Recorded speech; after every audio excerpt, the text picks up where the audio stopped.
Welcome back. Let's review interest rate measurement. All right, so in this video, we are going to be reviewing the first unit of financial mathematics, at least the way that I see it, the way that I have it broken up. The first unit is all about interest rate measurement. That includes knowing how to use the different types of interest rates that you will encounter in financial mathematics, as well as how to use them to calculate present values and future values. Okay, but now more specifically, we're going to be reviewing the topics that I cover in the first 10 lessons of my financial mathematics series. All right, so that includes compound interest, basic cash flows, the average annual rate of return, the annual effective rate, simple interest, present value, and the equation of value, nominal interest rates, discount rates, the force of interest, and converting between interest rates. Okay, so to get the most out of this unit review video, if you have not watched all of these lesson videos, I would recommend that you do that first. But hopefully if you are watching this video, you are looking to review these concepts and not learn them for the first time, because that's exactly what we're going to do. Okay, now here's how this review is structured. We're going to start by looking at all the different formulas that we learned in these lessons, all the different formulas that you need to know for the first unit of financial mathematics. All right, so we're going to start by just looking at the formulas, make sure we're all on the same page, and sort of refresh your memory on what you learned in these first 10 lessons. And then we will head into the example problems, or the review problems. But let's not waste any more time. Let's get right to the formulas that you need to know. First things first, we got to talk about compound interest. Remember that you can accumulate interest on an initial investment C by multiplying it by this accumulation factor of 1 plus I to the power of n, where n is the number of periods you want to accumulate for, and of course that needs to be measured in the number of periods that would match your interest rate, right? So if this is an annual effective interest rate, that value of n should be measured in years, okay? So taking an initial deposit or an initial amount, multiplying it by that accumulation factor will bring it into the future an n number of periods. Now, another way that you could write that is that the accumulation at time t is equal to the accumulation at time 0 times an accumulation factor, a of t, where in this case, for compound interest with an effective interest rate, a of t is equal to 1 plus I to the power of t. It's effectively the same thing as what we have up here, just a different way to write it. All right, now in a present value scenario, we would solve for a of 0, or the accumulation at time 0, in this equation, and we would take the accumulation at time t, the future value, and divide it by the accumulation factor 1 plus I to the power of t. Or another way that we could write that is to rewrite a of 0 as p of 0, or the present value, and have that equal to the present value at time t, which is just the accumulated value at time t, multiplied by a present value factor, v to the power of t, which is just another way to write 1 divided by the accumulation factor, 1 plus I to the power of t. Okay, so that is how we work with compound interest in basic future value and present value scenarios. Next up, we have to talk about simple interest. For a future value scenario, the accumulation factor for simple interest looks a little bit different. If you have a simple interest rate, instead of having 1 plus I to the power of t, you multiply I by t. And that t should be measured in years. In this financial mathematics course, we only work with annual simple interest rates, so that value of t should always be measured in years. Now, another way to write that, once again, instead of the future value equals the initial deposit times that accumulation factor, you could have the accumulation at time t is equal to the accumulation at time 0, multiplied by an accumulation factor, a of t, where a of t is equal to 1 plus I times t. Once again, this is the same thing we have up here, just written a different way, depending on what type of notation you like to use. So that's a future value scenario where you want to accumulate interest, but if you want to look at a present value scenario where you're bringing a value into the past, the accumulation at time 0 is equal to the accumulation at time t divided by that accumulation factor, or another way that you could write that is that the present value, or p of 0, is equal to p of t times 1 divided by that accumulation factor. Okay, so that's how we work with simple interest rates. Now, for something that's a little less common, but something that you should still be aware of, is the average annual rate of return. Remember that the average annual rate of return is the average rate for a certain period of time. So what you do is you multiply accumulation factors. Most likely this is going to be for compound interest or effective interest rates. You multiply the accumulation factor for each year for a particular period of time up until the nth year, and then you set that equal to 1 plus the average annual rate of return to the power of n, the number of years that you multiply those accumulation factors for. And of course, you would then want to solve for that average annual rate of return. Now, another way to write that is like this. This is just a fancy math way of writing the same thing that's up here. If you like fancy notation, then this is for you. If you've ever seen summation notation before where you have a sigma, this is the multiplication version of a summation. So instead of representing the addition of a bunch of terms, we are representing the multiplication of a bunch of terms with this pi symbol. So from k equals 1 to n, we are multiplying these accumulation factors of 1 plus I sub k, and we're setting that equal to the accumulation factor for the average annual rate of return. Okay, now moving on. Now let's talk about discount rates. When working with compound or effective discount rates, the accumulation at time 0, or the present value, is equal to the future value, the accumulation at time t, multiplied by 1 minus d to the power of t, where d is the discount rate. Okay, so that's the present value scenario, but now if you want a future value, the accumulation at time t is equal to the accumulation at time 0, the present value divided by 1 minus d to the power of t. All right, and so as a result of these equations or these relationships, we can make the conclusion that a present value factor for an effective interest rate v to the power of t is equal to 1 minus d to the power of t. Okay, or if t is equal to 1, then you can say that v is equal to 1 minus d. That is a relationship that we know is true between interest rates and discount rates, at least when they are both compound or effective rates. Now for simple interest or simple discount rates, we have very similar equations. It's just that the accumulation and present value factors look a little bit different. For present value, we have the accumulation at time 0 is equal to the accumulation at time t times 1 minus d times t, right? Instead of 1 minus d to the power of t, we have 1 minus d times t. Or for a future value scenario, the accumulation at time t is equal to the accumulation at time 0, or the present value, divided by 1 minus d times t. That same factor, but now it's in the denominator.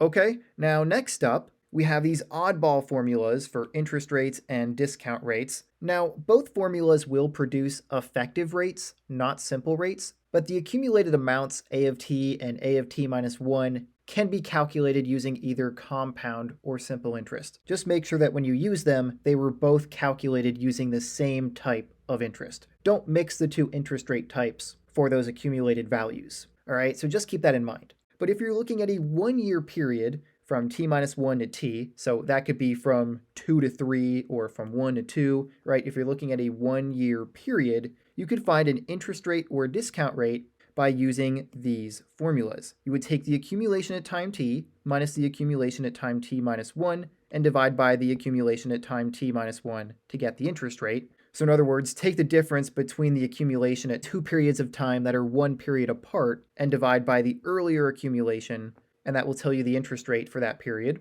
Or if you want the discount rate, you take that same difference but then divide by the later accumulation, a of t. All right, so the denominator is what changes between these two formulas. These are not used very often, but it is good to know them. They may become useful from time to time. It all depends on the scenario that you're working with.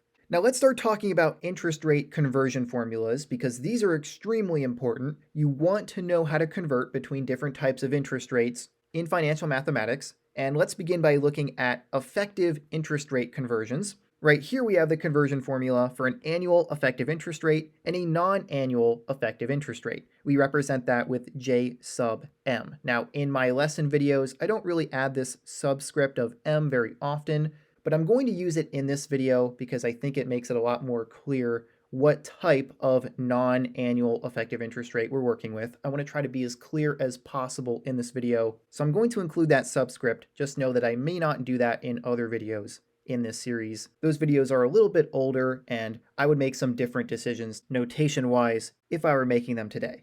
Okay, but putting that aside, J sub M represents a non-annual effective interest rate, so J sub 2 would be a semi-annual effective interest rate, J sub 4 would be a quarterly effective interest rate, and so on.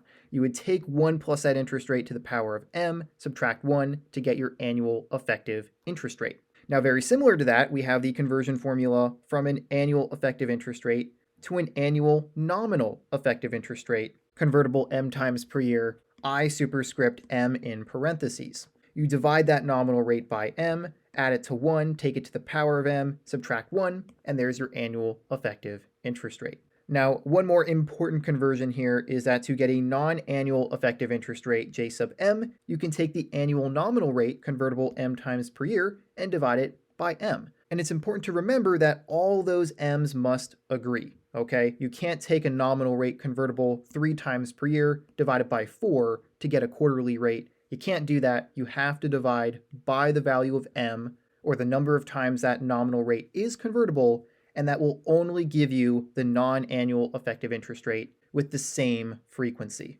Okay, so if m is 12, you need to divide by 12, and that will give you the monthly effective interest rate. Okay, and then one more little side note. Down here I have written the different accumulation factors for these different types of interest rates. This is the annual effective interest rate, this is a non-annual effective interest rate, and this is for an annual nominal rate, convertible m times per year. All these accumulation factors are equal given that t is in years. So you could use any of these to accumulate interest on an investment given that you know the appropriate rate. Okay, so those are the conversion formulas for interest rates. Now let's take a look at discount rates. Once again, this is exclusively for compound or effective discount rates. The last set of conversion formulas was only for effective or compound interest rates, and these are only for compound or effective discount rates. And to start, an annual effective discount rate is equal to 1 minus a non-annual effective discount rate. That's what B sub m represents. That's how I like to denote that type of rate. And that quantity is raised to the power of m. So that's the conversion formula between an annual effective discount rate and a non-annual effective discount rate. Over here is the conversion formula between an annual effective discount rate and an annual nominal discount rate, convertible m times per year. D is equal to 1 minus the quantity 1 minus that nominal rate divided by m to the power of m. Okay, and then finally, the conversion formula between a nominal rate and a non-annual effective discount rate is that B sub m is equal to that nominal rate divided by m. And once again, it is important that all those m's agree. This equation is not true if those 3 m's are not the same. Okay, and then just a little side note again, down here I have the equivalent factors for an annual effective discount rate, non-annual effective discount rate, and an annual nominal discount rate, convertible m times per year. In each case, t is measured in years, and that is how all of these are equal. Now, these are not accumulation factors, these are actually present value factors or discount factors. If you want the accumulation factors, you just have to make those exponents negative or move those quantities to the denominator of a fraction. You would have 1 divided by each of those factors.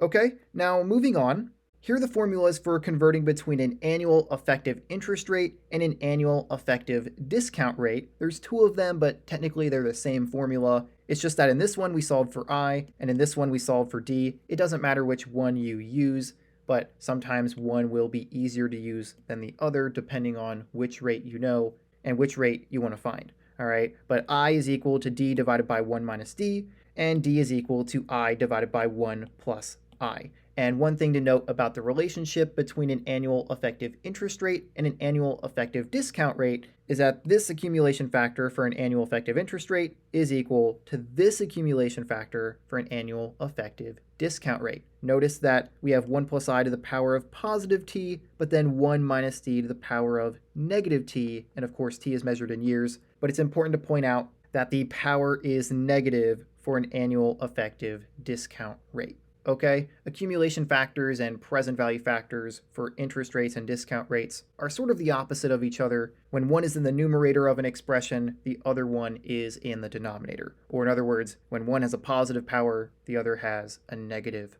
power. Okay, so these are both accumulation factors, and they would be equal given that those 2 rates are equivalent rates of interest. Okay, now we're almost done. We just have a couple more formulas to look at related to the force of interest.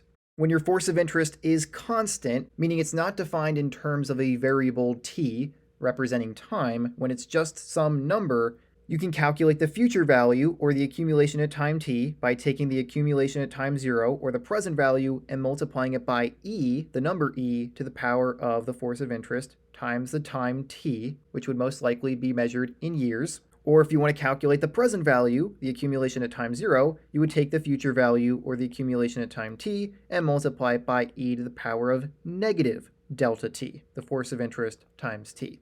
Okay? And so given that you have equivalent rates of interest, the accumulation factor for an annual effective interest rate would be equal to an accumulation factor for a constant force of interest. 1 plus I to the power of t would be equal to e to the power of delta t. Again, this is only for a constant force of interest.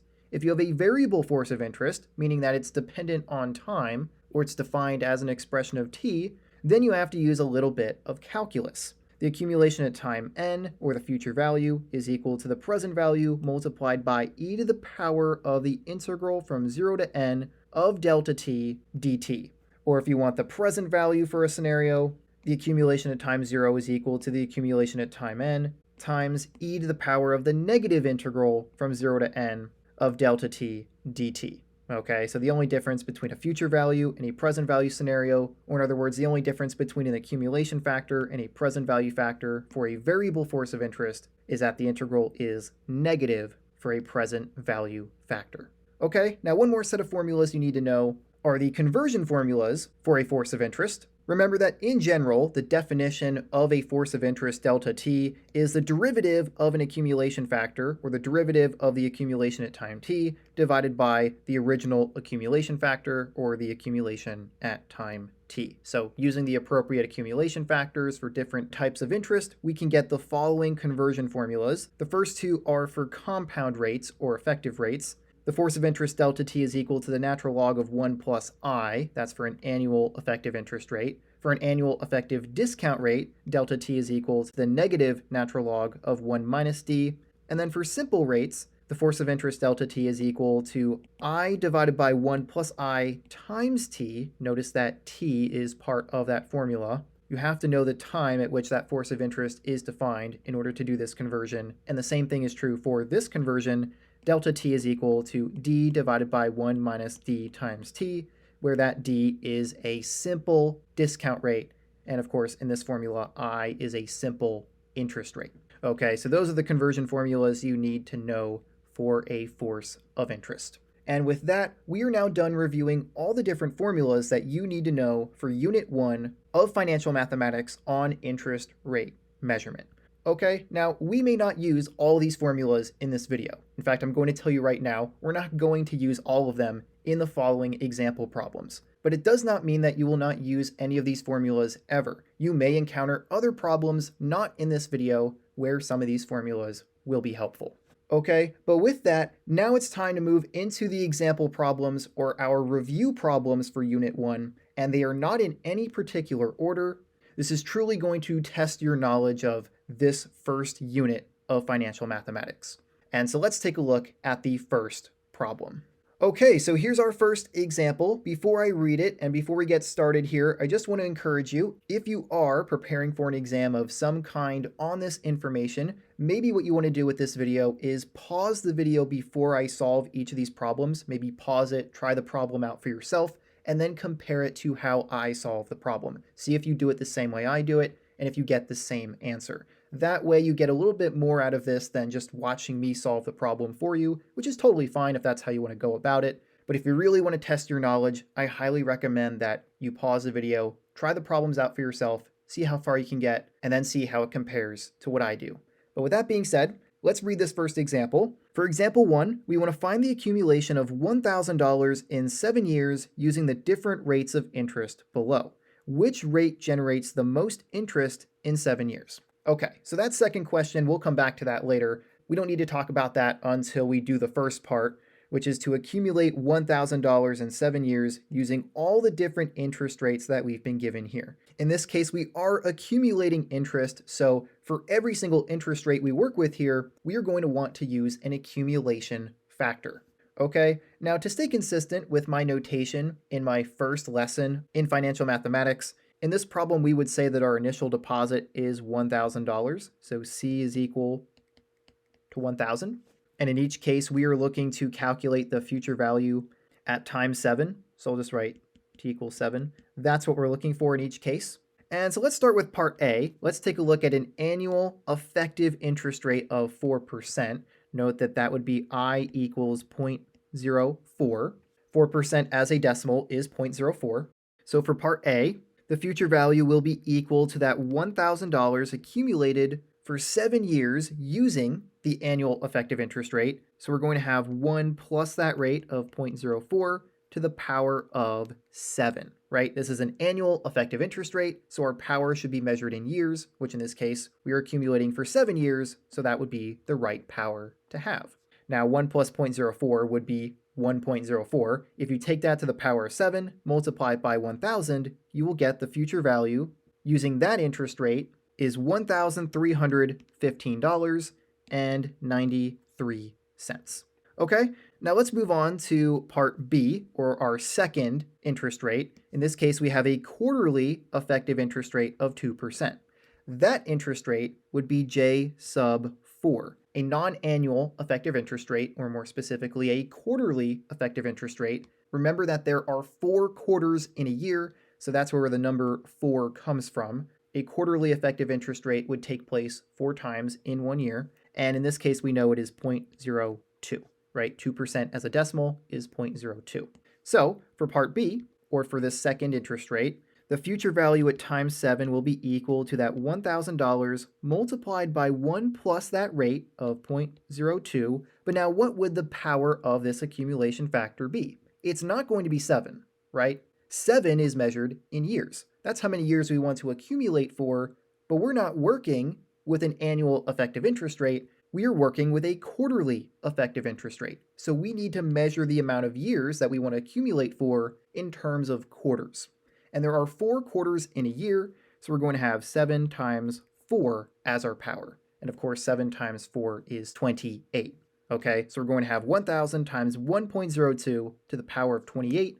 If you put that into your calculator, you will get $1,741.02. And by the way, I'm rounding off all these answers to 2 decimal places because that's typically what you deal with when working with money, right? We usually don't work with any more than 2 decimal places when talking about cents. All right, so in each case, I will be rounding off to 2 decimal places.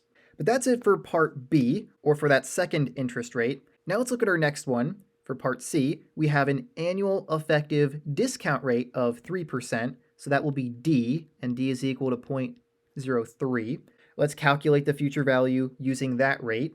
The future value will be equal to 1,000 times what, right? What is the accumulation factor for a discount rate? Is it just 1 minus D?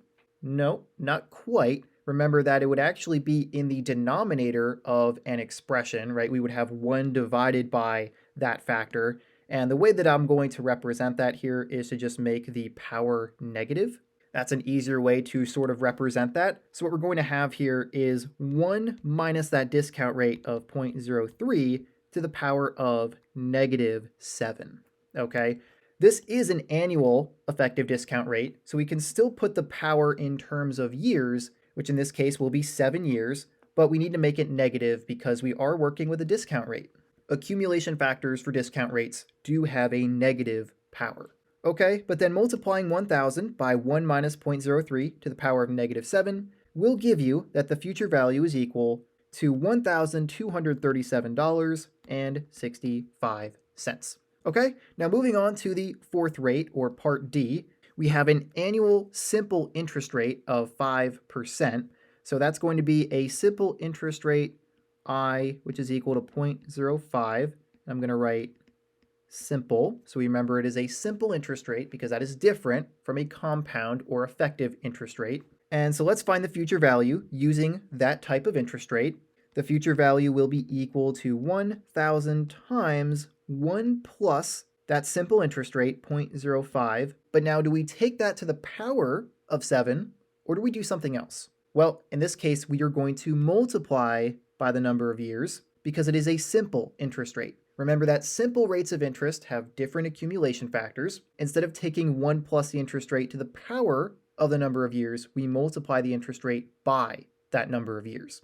All right, so we'll have 1 plus 0.05 times 7. 0.05 times 7 is 0.35, so this would be 1.35. And if you put that into your calculator, you will get $1,350 exactly. All right, you could put 0.00 if you'd like, but that's not really necessary. That's how much would be accumulated over 7 years using that simple interest rate of 5%. Now let's move on to the next rate. We have an annual simple discount rate of 6%. So that would be D equals 0.06. That is also a simple rate. So our accumulation factor will look a little bit different.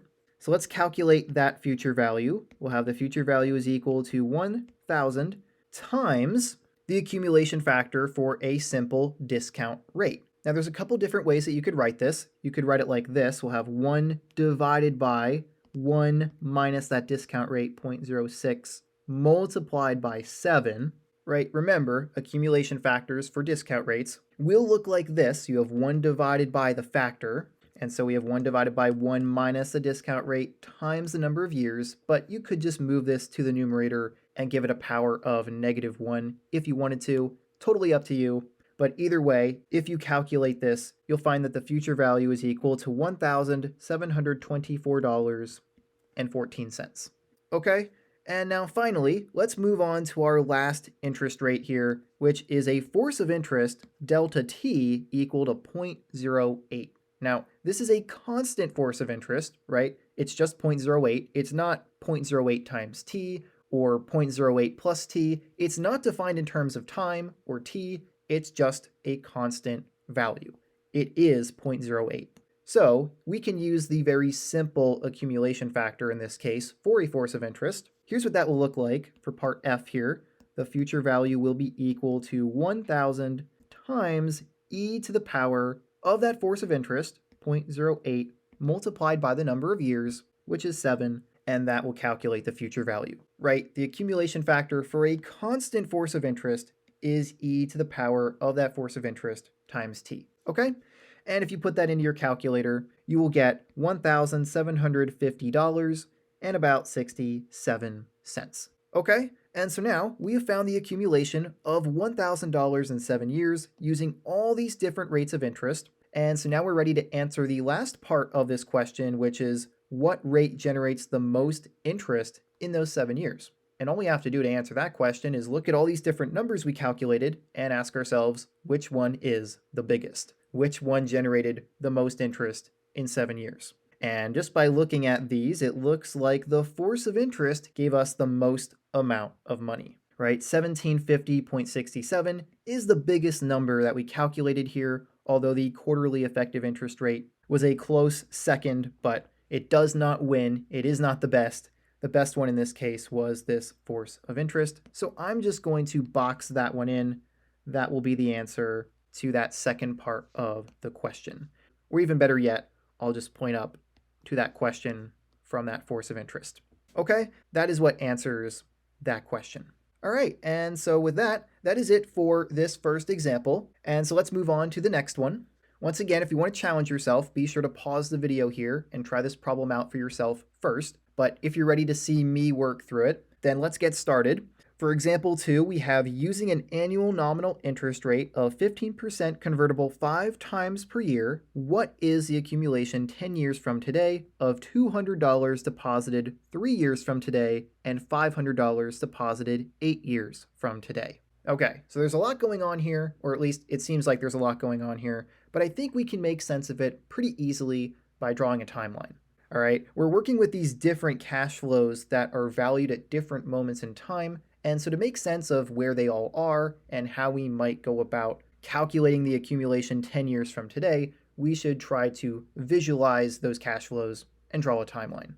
All right, now, since we want to know the accumulation 10 years from today, I'm going to include 10 years on my timeline. So I'll make it look something like this. This right here will be time equals 0, and this will be time equals 10. And then we'll have year 1, year 2, year 3, year 4, year 5, year 6, year 7, year 8, and year 9. So we have time equals 1, time equals 2, time equals 3, time equals 4, time equals 5, time equals 6, time equals 7, time equals 8, and time equals 9. All right, now we want to know the accumulation 10 years from today, so that would be the accumulation at time 10. So that's where we want to find our future value. And we want to find that given that $200 is deposited 3 years from today, so that would be at time 3, because today is always referring to time 0. Okay, so $200 deposited 3 years from today will be right here, and then $500 deposited 8 years from today. So that would be at time 8. So the $500 deposited 8 years from today will be right here on our timeline. Okay, so that's what we know in terms of our cash flows. But what about our interest rate? What type of interest rate are we working with here? Well, we're given an annual nominal interest rate of 15% convertible 5 times per year. That's kind of weird, but let's make a note of that. We have an annual nominal interest rate of 15% convertible 5 times per year. So that would be I with a superscript of 5 in parentheses, and that's equal to 0.15. That's 15% as a decimal. Okay, now given that we are working in terms of years and not periods that take place 5 times per year, we're most likely going to want to convert this interest rate. But instead of just diving right into converting it to an annual effective interest rate, I think we'll just make use of the appropriate accumulation factor for a nominal interest rate. And I think you'll see what I mean as we set up this equation. Okay, but now what equation am I talking about, right? What am I referring to? Well, we have to calculate this future value. We want to know the accumulation of these two cash flows at time 10. So what we have to do is value both of them at time 10. And we're going to set it equal to the future value. Okay, whenever you set up an equation of value, both sides of the equation need to be valued at the same moment in time. In this case, we're going to be valuing everything at time 10, and the future value is already valued there. So we're going to have that the future value is equal to these two cash flows valued at time 10. Now remember, to bring cash flows forward in time, to accumulate them, we need to use accumulation factors. For this $200 payment, we're currently at time 3, and that is 1, 2, 3, 4, 5, 6, 7 years before time 10. So we need to accumulate $200 for 7 years. So here's how I'm going to write that. We'll have $200, and assuming that we had an annual effective interest rate,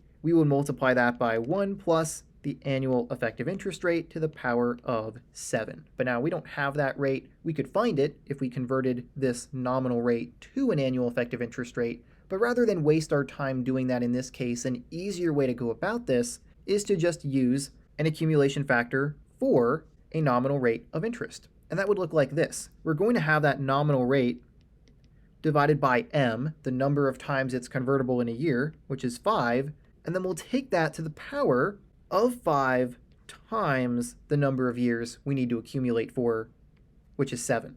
Okay, so this is an accumulation factor for a nominal rate of interest, convertible 5 times per year, that is equivalent to an accumulation factor for an annual effective interest rate. And we're going to be able to use the same exact accumulation factor for accumulating this $500 to be valued at time 10. So let's do that next. We're going to be adding $500, but we want that to be valued at time 10. In this case, we need to accumulate it for 1, 2 years. So we're going to have the same accumulation factor as we have right here. We're still using the same interest rate, but now the number of years is going to change.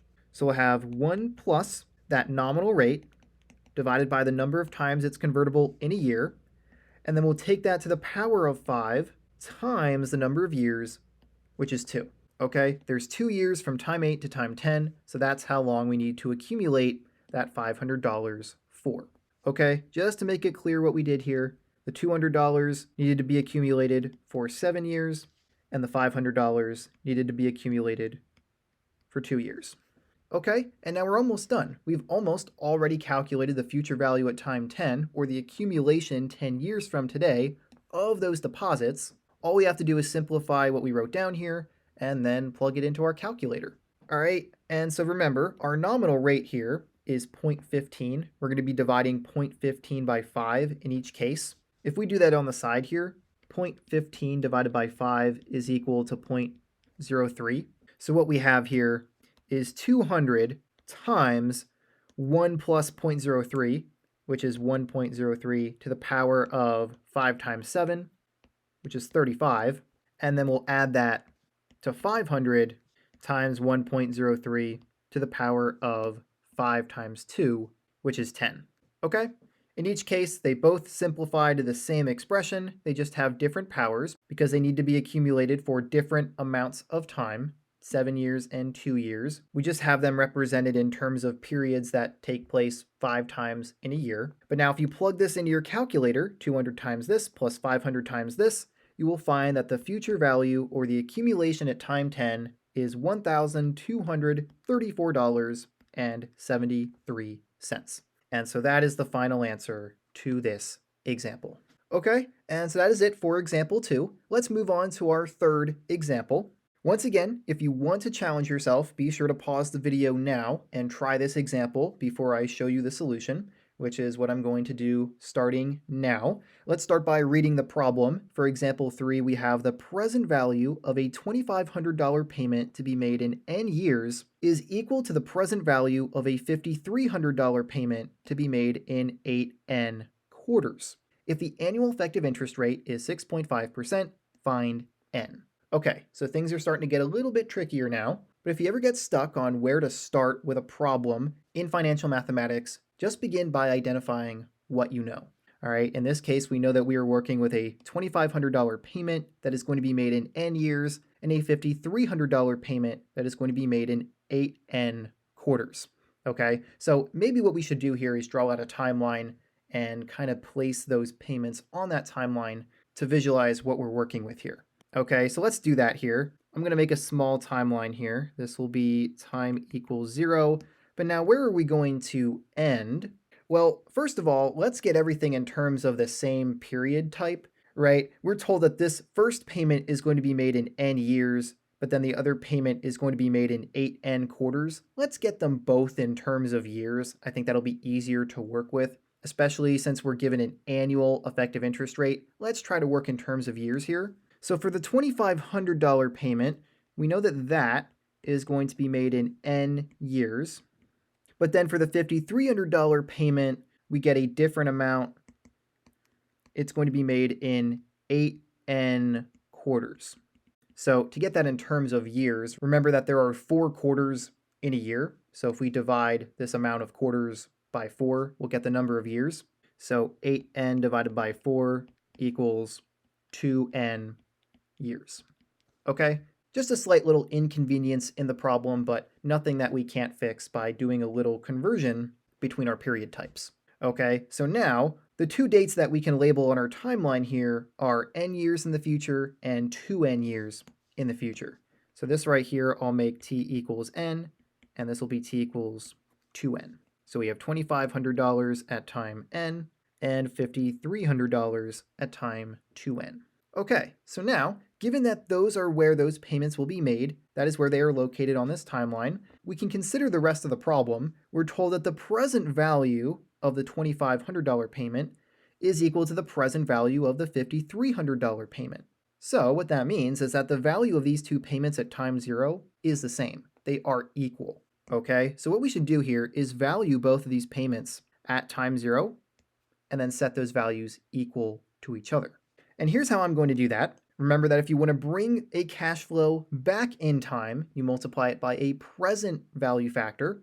So the present value for the $2,500 payment will be $2,500 times V to the power of N, right? We need to bring it back in N number of years. We don't know what N is, but we can still represent that number of years with N.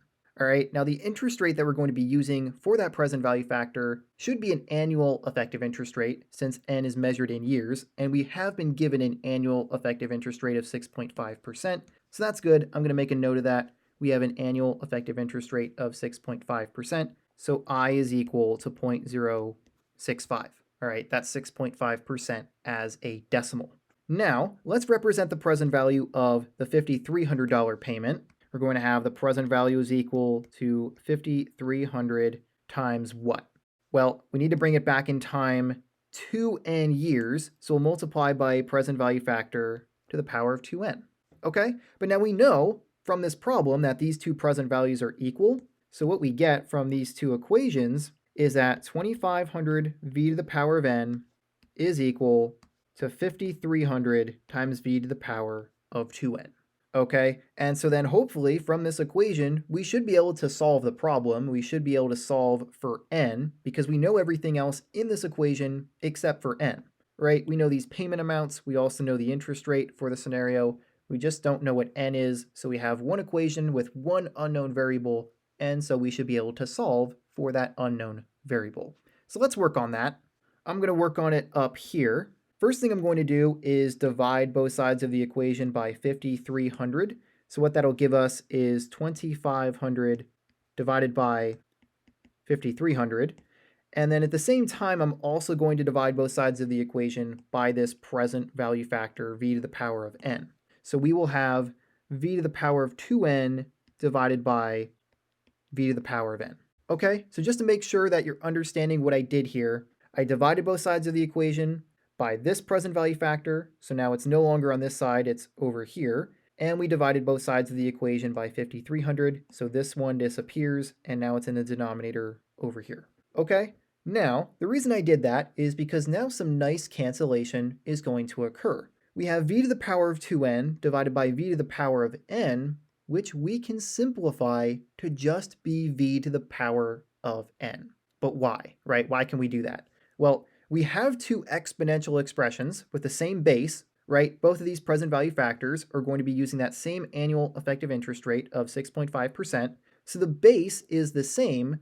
And so when you have two exponential expressions with the same base and you're dividing one by the other, you can subtract their exponents, right? If you have x to the power of 5 divided by x cubed, that's equal to x squared. You subtract 3 from 5 to simplify the expression. So in the same way, what we can do here is subtract n from 2n.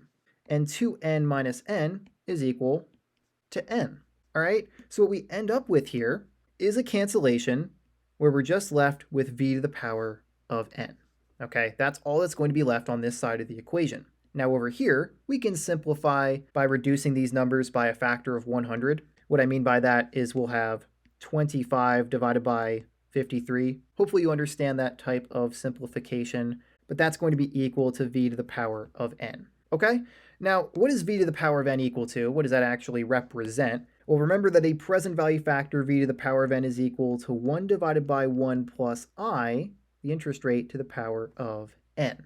Okay, so in this case, our interest rate is 0.065, so that would be 1.065. I'll just write that in here. I'm going to erase this. In this case, we have 1.065, right? So using what we know about this present value factor, we could replace it with that expression. So we'll have 25 divided by 53 is equal to 1 divided by 1.065 to the power of n. Now remember, our final goal here is to solve for n. We want to find n. So let's get it out of the denominator here. Let's move this expression to the numerator. And the way that I'm going to do that is to just flip both sides of the equation. Or what I mean by that is take the reciprocal of both sides. If I flip this numerator and denominator, I need to do it over here as well in order for the equation to remain true. So if I do that, we're going to have 53 divided by 25 is equal to 1.065 to the power of n. That's how I like to simplify that, or at least get that expression into the numerator. Just take the reciprocal of both sides of the equation, and now we have an equation where we have an unknown exponent that we need to solve for. Now, if it's been a while since you've solved for an unknown exponent, this might be a little bit tricky at first, but it's not too bad. All you have to remember to solve for an unknown exponent is that you want to make use of a logarithm. In most cases, you probably just want to use the natural log. It's the easiest to work with, and that's what I'm going to do here. And so here's how we're going to go about that. I'm going to erase this present value factor here, and I'm going to continue my work right here. What you want to do is take the natural log of both sides of the equation. So we'll have the natural log of 53 divided by 25, and that will be equal to the natural log of 1.065 to the power of n. Now the reason that that's helpful is because the natural log and all logarithms have a property that allows you to move an exponent from inside the logarithm to be outside of it. And here's the property I'm talking about. The natural log of a to the power of b is equal to b times the natural log of a. If you have the natural log of an expression to a power, you can take that power outside the logarithm and multiply it by the logarithm, leaving the original base of that exponential expression inside the logarithm. So in this case, what that means is we can move this n to the outside. So we'll have the natural log of 53 divided by 25 is equal to n times the natural log of 1.065. And now all we have to do to solve for n is just divide both sides by the natural log of 1.065. So finally, we get that n is equal to the natural log of 53 divided by 25 divided by the natural log of 1.065, which if you plug that into your calculator, it's a little bit of a messy calculation, but if you do it, you should find that n is equal to 11.93 years. Okay, that is the final answer to this problem.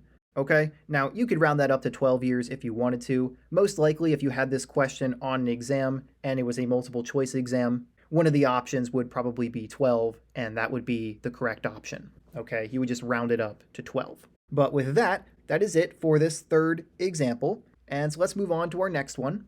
Hey there, real quick, before we move on to the next part of this video, if you are currently studying financial mathematics with the intent on taking the exam FM, then I want to give you a gift for watching this video today. I want to give you my free 6-week studying strategy guide for exam FM. Inside the PDF file, I lay out a reasonable studying timeline that you can follow to prepare for the exam FM in just 6 weeks using my own content as well as some other resources online. By all means, it is not the only way to prepare for the exam, but it can certainly help you get started. So if you're struggling to stay organized in your studying of FM topics or want an easy to follow schedule for preparing for your exam, then this guide is for you. And it's absolutely free. Just head on over to jkmathematics.com/studyfm 6 weeks. Once again, that's jkmathematics.com/studyfm 6 weeks. Or you can find the link in the description. Okay, now back to the video. And so here's our fourth example. As I said with the other examples, if you want to challenge yourself, test your knowledge, be sure to pause the video now and try this problem for yourself, and then see how you do compared to my solution. All right, see if you can get to the same answers that I do, and then you'll be able to see if you really understand the concepts that we're working with here. Okay, but let's take a look at example 4 here. We have given an annual effective interest rate of 9%. Find the following equivalent rates of interest. And there's 5 different types of interest rates we want to find.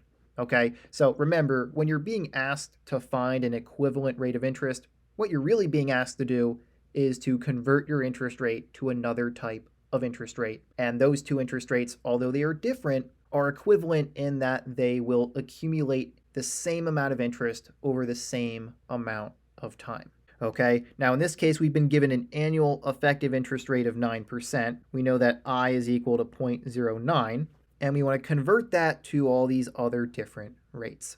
And so let's start with the first one here, part A. We want to find a semi-annual effective interest rate. And notationally, we would represent that with J sub 2, a non-annual effective interest rate that would take place 2 times in a year, right? There are 2 semi-annual periods in 1 year. Okay, so for part A, let's convert to that rate. Remember that the conversion formula between an annual effective interest rate and a non-annual effective interest rate looks like this. You take your annual effective interest rate, which in this case is 0.09, and we set that equal to 1 plus the non-annual rate, J sub 2, and we take it to the power of that value of m, which in this case is 2. It's the number of times that that rate will occur in a year, and then we subtract 1. Okay, now to save some space, I am going to do a bunch of steps in one go here. Notice that what we have to do here to convert to this interest rate is solve for it. So what I'm going to do is add 1 to both sides of the equation. So we'll have 1.09, and then I'm going to take the square root of both sides to eliminate that power of 2. All right, so we're going to end up with is 1.09, but then we're taking the square root of it. We're taking it to the 1/2 power. So we have the 1/2 power of 1.09, and that will be equal to 1 plus J sub 2. Okay, so then if you take the square root of 1.09, subtract 1, you will have solved for J sub 2. And if you do that, you'll find that J sub 2 is equal to 0.044 or 4.4%. Okay, so that's the first interest rate that we wanted to find here. We have now successfully converted our annual effective interest rate to a semi-annual effective interest rate. Now let's move on to the second one. We want to find a 2-year effective interest rate. And so what is that? What is a 2-year effective interest rate? Well, it's a non-annual effective interest rate that takes place once every 2 years. And we represent that with this notation, J sub 1/2. Okay? It's a non-annual rate that takes place 1/2 times in 1 year, right? Because a 2-year rate requires 2 years to fully compound, so 1/2 of it would take place in just 1 year. Okay, and so since we're just trying to find another non-annual effective interest rate, the conversion is fairly similar to what we just did for part A. Let's work on it next here. We're going to have 0.09, our annual effective interest rate, and we're going to set that equal to 1 plus J sub 1/2. We'll take that to the power of 1/2, right? You take it to the power of m and then subtract 1. Okay, and so following the same procedure that we did over here, I'm going to add 1 to both sides of the equation and then square both sides of the equation to get rid of this 1/2 power, and that will get us closer to solving for this unknown rate that we want to find. So we'll have 1.09, but this time it will be squared, and then that will be equal to 1 plus J sub 1/2. Okay, so you would take 1.09, square it, subtract 1, and that will solve for the 2-year effective interest rate. If you do that, you will find that J sub 1/2 is equal to 0.1881 or 18.81%. Okay, that is the final answer for part B. That is our 2-year effective interest rate. Now let's move on to part C. We want to convert our annual effective interest rate to an annual nominal interest rate convertible monthly. So this one's going to get a little bit more complicated, but it's not too bad. The type of rate that we are looking for is I convertible 12 times per year, right? There are 12 months in a year, so M is 12. Now let's set up the conversion formula here. Remember that the formula is very similar from converting to a non-annual effective interest rate. It's just that instead of having that non-annual rate, we replace it with what it's equal to in terms of the nominal rate. So that looks like this. We're going to have 0.09, the annual effective rate, equal to 1 plus the nominal rate, which in this case is convertible 12 times per year. That's what we want. So we're going to divide it by 12 and then take that quantity to the power of 12 and then subtract 1. Okay, so just a couple extra steps here to solve for the nominal rate we want to find, but it's not too much more difficult than what we've already done over here for parts A and B. So I'm going to start to solve for the nominal rate here. I'm going to add 1 to both sides and then take the 12th root of both sides of the equation, or take each side of the equation to the 1/12th power. That will eliminate that power of 12. So we'll have 1.09 to the power of 1/12th, and that will be equal to 1 plus that nominal rate divided by 12. Okay, so now we want to calculate this 1.09 to the power of 1/12th, but then we want to subtract 1, and then to solve for the nominal rate, we have to multiply all that by 12. So here's what our calculation will end up looking like. This nominal rate will be equal to 12 times 1.09 to the 1/12th power minus 1. All right, you calculate this, subtract 1, multiply all that by 12, and that will get you the nominal rate. And so that nominal rate will turn out to be equal to 0.0865 or 8.65% if you plug all that into your calculator. Okay, that is the nominal rate convertible monthly that is equivalent to this annual effective interest rate. Now let's move on to part D. We want to convert this annual effective interest rate of 9% to an annual effective discount rate. And so that would be a rate D. There's a very simple formula for converting from an annual effective interest rate to an annual effective discount rate. It looks like this. We know that D is equal to the annual effective interest rate divided by 1 plus the annual effective interest rate. So if we replace the annual effective interest rate with what it's equal to, we get a very simple calculation here. We'll have 0.09 divided by 1 plus 0.09. So that means that D is equal to 0.09 divided by 1.09. And if you plug that into your calculator, you will find that D is equal to 0.0826 or 8.26%.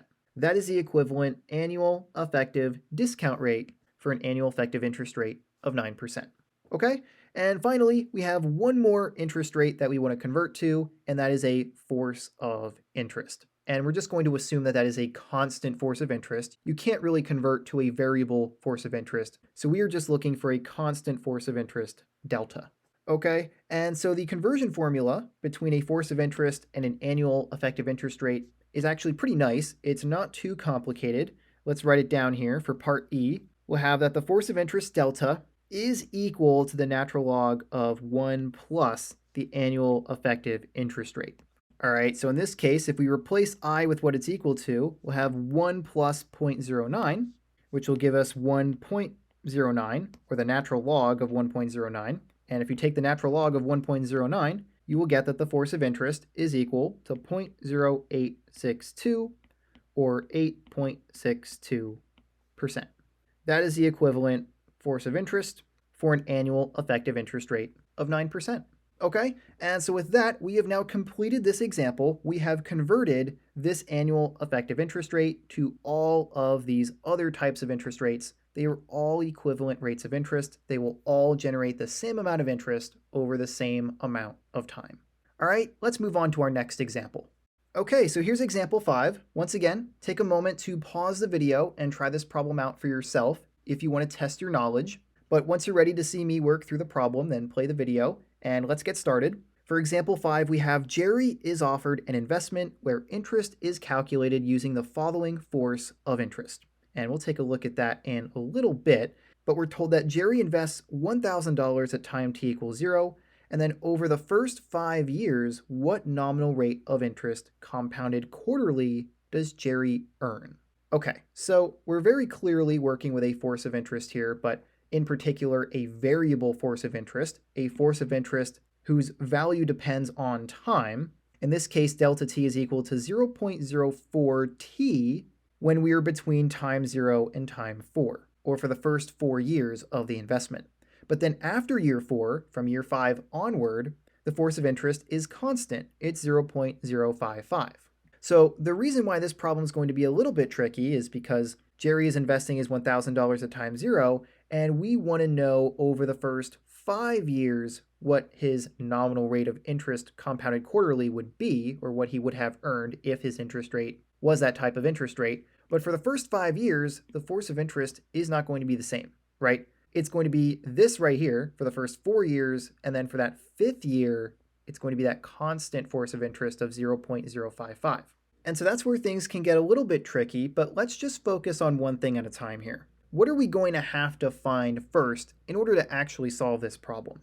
Well, we're going to have to know how much Jerry is going to earn over that 5-year period. All right, forget about finding the nominal rate for a second. In order to even figure out what rate that is, what rate he would have earned, we need to know how much Jerry does earn in those first 5 years. So we have to use this force of interest to accumulate his $1,000 over that 5-year period. Let's just focus on that to start. And so remember how we accumulate interest for a force of interest, in particular a variable force of interest. We have to use a little bit of calculus. We know that the accumulation at a particular time n is equal to the initial deposit, which is 1,000, times e to the power of the integral from 0 to n of the force of interest delta t times dt. Now here's where we're going to run into a problem, because this is assuming that that force of interest that we're working with does not change from time 0 to time n. So if we were going to set this equation up for this scenario, if we want to set up a of 5, we want to know the accumulation at time 5, and we go to set this up, we'll have 1,000 times e to the power of the integral from 0 to 5 of delta t. What would delta t be, right? Because delta t is not the same for those first 5 years. It's the same for the first 4 years, but then it changes. And we can't really reflect that in our integral, at least not the way that we want to here, right? We want to put in one force of interest and then integrate it, but we can't do that. So what we have to do is sort of break up this calculation. If we were to take a look at a timeline here, I'm going to draw a very small timeline just to give you an idea of what we're dealing with here. We're working with a period of 5 years, right? We want to know the accumulation at the end of 5 years. So this is time 0, This is time 5. Then we have time 1, 2, 3, and 4. So this is 1, 2, 3, and 4. For the first 4 years, delta t is equal to 0.04t, right? That's what this tells us right here. But then for that last year, delta t is equal to 0.055. From time 4 to time 5, that is the new force of interest. So what we have to do here, unfortunately, is do 2 accumulation calculations. We're going to have to calculate the accumulation of Jerry's $1,000 at time 4 using this force of interest, and then accumulate it for 1 more year using this force of interest, which is a constant force of interest, which is nice. So that'll make things pretty simple when we get to that point, but we have to do this calculation in 2 parts to figure out how much Jerry earns in 5 years. All right, and then once we have that accumulated amount, then we can talk about how to determine what his nominal rate of interest compounded quarterly would be. Okay, so let's back things up here. We can't set it up this way. We're going to have to calculate the accumulation at time 4 first. So let's do that. In fact, I'm just going to write it right into this equation here. We want to know the accumulation at time 4. So we're going to be integrating from 0 to 4 of that force of interest, 0.04t. Okay, and so what we have to do to actually calculate this accumulation is first evaluate this integral. And we have a very simple expression to integrate here. Remember that when you integrate a variable to a power, you add 1 to the power and then divide by that new power. All right, so here's what we're going to have. This will be equal to 1,000 times e to the power of the integral here, but I'm actually going to integrate it. So we're going to have 0.04 times t squared divided by 2, evaluated from 0 to 4. Right, we add 1 to the exponent and then divide by that new exponent. So we have t squared, and then we're dividing by 2. Now 0.04 divided by 2 is 0.02. So this would just be 1,000 times e to the power of 0.02 times t squared, evaluated from 0 to 4. And so to evaluate this, we would evaluate this at 4 by plugging 4 in, and then subtract the evaluation at 0 by plugging 0 in. But hopefully you can see that if you plug 0 in, you would just get 0. So you would be subtracting nothing. So all we have to do here is plug 4 in, and 4 squared is 16 times 0.02 will get you 0.32. Okay, so I'm going to write it out like this. We get 1,000 times e to the power of 0.02 times 16, but that's just equal to 0.32. Okay, so then you can plug this into your calculator, 1,000 times e to the power of 0.32, and that will give you that the accumulation at time 4 is equal to $1,377 and about 13 cents. Okay, and there are some more decimals there. Try to save as many of those decimals as you can. Try to use as many as possible when we use this value in our next calculation, because right now what we have here is the accumulation at time 4, but we want the accumulation at time 5. We want to know how much Jerry earns over the first 5 years in order to find that nominal rate of interest. So we're not quite done yet. We have to accumulate this amount for another year. And so here's how we'll do that. The accumulation at time 5 will be equal to the accumulation at time 4 multiplied by e to the power of the integral from 4 to 5 of the force of interest for that period, which in this case would be 0.055. So we have 0.055 dt. Okay, remember that in general, when you want to accumulate a value or a cash flow using a force of interest, you take the current amount, multiply it by the accumulation factor, where you integrate from the time of that current amount, which is 4, to the time that you want of the respective force of interest. Now, in this case, since our force of interest at this moment in time is not dependent on t, it's constant, we can actually just rewrite this, and we'll have that this is equal to a of 4, or the accumulation at time 4, multiplied by e to the power of 0.055 times the number of years we want to accumulate for, which in this case is just 1 year. All right, so you have 0.055 times 1, but multiplying anything by 1 doesn't affect it, so you just get that power. Okay, so you don't actually have to do this integration here. Since it is a constant force of interest for that last year, we can just use the actual accumulation factor for a constant force of interest. We're just saving ourselves some time here. This power is mathematically equivalent to this integral. If you were to actually evaluate it, you will get the same thing. Okay, we're just skipping some unnecessary work to save ourselves some time. Now, all we have to do to find the accumulation at time 5 is take the accumulation at time 4, this amount right here, multiply it by e to the power of 0.055, and if you do that, you will find that the accumulation at time 5 is $1,454 and about 99 cents. Okay, this value was used right here, and now we have the accumulation at time 5. So that's the future value, all right? That's how much Jerry's investment is worth at time 5. Now the question is, what do we do with that? Why did we calculate that, right? Well, we want to know what nominal rate of interest compounded quarterly Jerry would have earned that would have given him the same amount in 5 years, right? Here's what the question's asking. We want to know what nominal rate of interest compounded quarterly does Jerry need to take $1,000 to $1,454.99 in 5 years.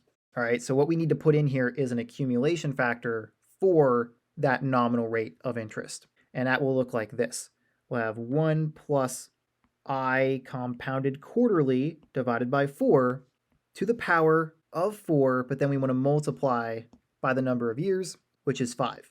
Okay, this is the accumulation factor for a nominal rate of interest compounded quarterly 4 times per year, right? There's 4 quarters in a year, so that's why we are using the value of 4. We have 1 plus that nominal rate divided by 4, then we take it to the power of 4 and multiply that power by the number of years. 4 quarters per year, and we're working with 5 years, so that will be a total of 20 quarters that interest rate would be active.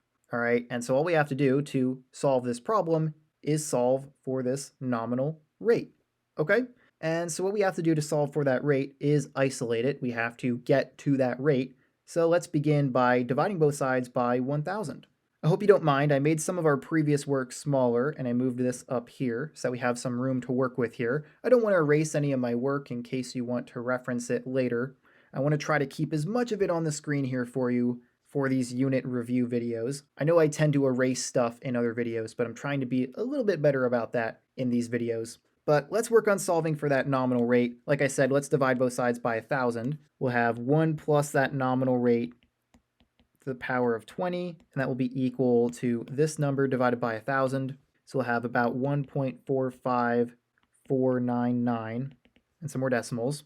Then, to solve further, we need to take both sides of the equation to the power of 1/20th. And so if we do that, we'll have 1 plus the nominal rate divided by 4, and that will be equal to this number to the power of 1/20th. All right, so what we're doing here is taking both sides of the equation to the power of 1/20th. And if you do that, you will get 1.0189 and some more decimals. Then you want to subtract 1 and multiply by 4. I trust that you can do those 2 steps without me having to write both of them out. I'm just going to go right to that nominal rate. We now know that the annual nominal rate convertible quarterly is equal to 0.0757 or 7.57%. Okay? That is the final answer to this problem. Once again, just in case you're a little confused, we solved for this rate by subtracting 1 from both sides, and then after you've done that, multiply both sides by 4 to isolate that rate and solve for it. Okay, that is the nominal rate, convertible quarterly, that Jerry earned on his investment in those 5 years. Yes, he actually earned that interest with this force of interest, but what we now know is that this nominal rate would also have generated the same amount of interest. That's what he earned in that 5-year period. And so that is it for this example. And so let's move on to the next example, which is actually going to be our last example for this Unit 1 review. Let's take a look. All right, so here's our last example for this video. Once again, if you want to test yourself, you want to challenge yourself, pause the video now, try this problem out for yourself and see what answer you get. And then when you're ready to see the solution, you can play the video and watch me show you how to do it. Okay, but let's get started. For example 6, we have Blake makes a deposit into an account. For the first 5 years, the account accumulates with a force of interest of 0.06. For the next 3 years, it accumulates with an annual simple interest rate of 8%. Then for the next 7 years, it accumulates with an annual nominal discount rate of 3%, convertible 3 times per year. For the 15-year period, what is Blake's annual effective interest rate? Okay, so it doesn't really say it here, but this is sort of relating back to our concept of the average annual rate of return, right? The whole idea of the average annual rate of return is that we have different interest rates for a certain number of years, but we want to know what the average annual rate of interest was for those certain amount of years. Or we want to know the rate that would have accumulated the same amount if it was the same for every single year. That's kind of what we're working with here. Blake is making a deposit into an account that has 3 different interest rates over the course of 15 years, and we want to determine what if he just had one interest rate for that whole 15-year period, and it was an annual effective interest rate. What would it need to be in order for him to generate the same amount of interest for that 15-year period? Okay, so now let's visualize things. I'm going to draw a timeline here. I think it'll be helpful to see where these different interest rates are active. We're working with a 15-year period, so I'm going to include 15 periods here. This will be time equals 0, and this will be time equals 15.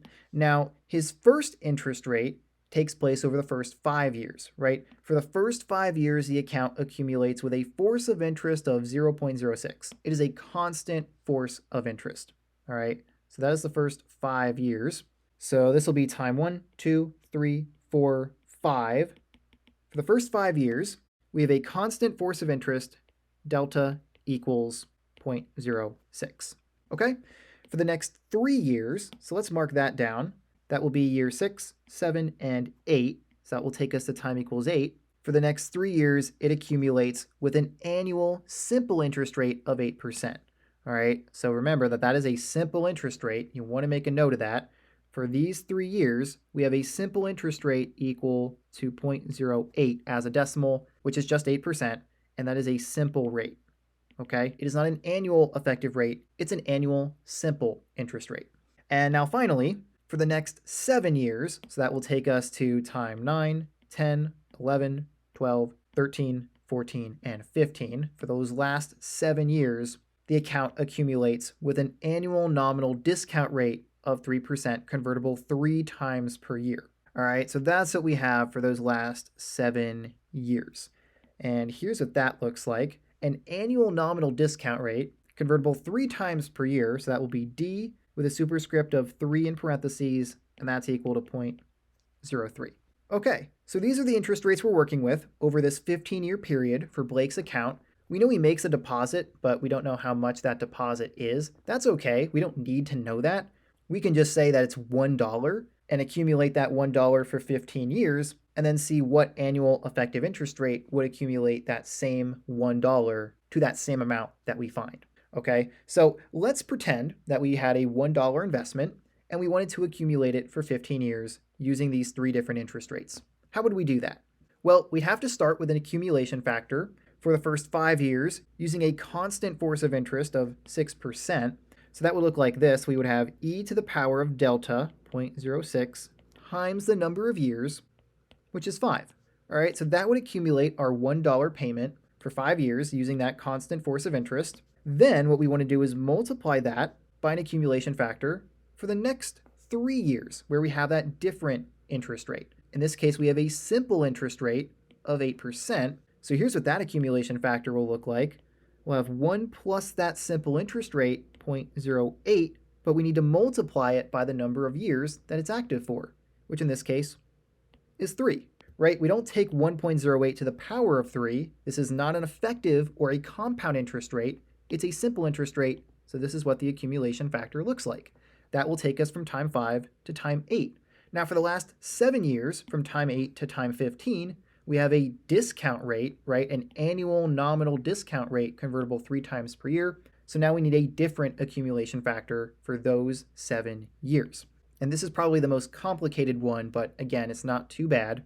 Remember that for a discount rate, we'll have 1 minus, but then we'll have the nominal rate of 0.03 divided by the number of times it's convertible in a year, which in this case is 3. That's how many times it's convertible in a year.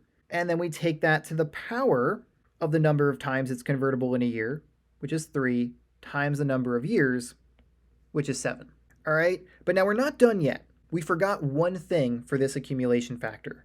Remember that for a discount rate, no matter what type of discount rate you're working with, the accumulation factor associated with that discount rate will always have a negative power, or in other words, it's going to be in the denominator of a fractional expression. So we need to make this power negative, right? Negative 3 times 7. Accumulation factors for discount rates will always have that negative power if you're going to have that expression in the numerator. Okay, we could multiply these two accumulation factors by 1 divided by this expression, and then the power wouldn't have to be negative. But since we want to keep it all in one line and not make a messy fraction, let's just make that power negative, and that will serve us just fine.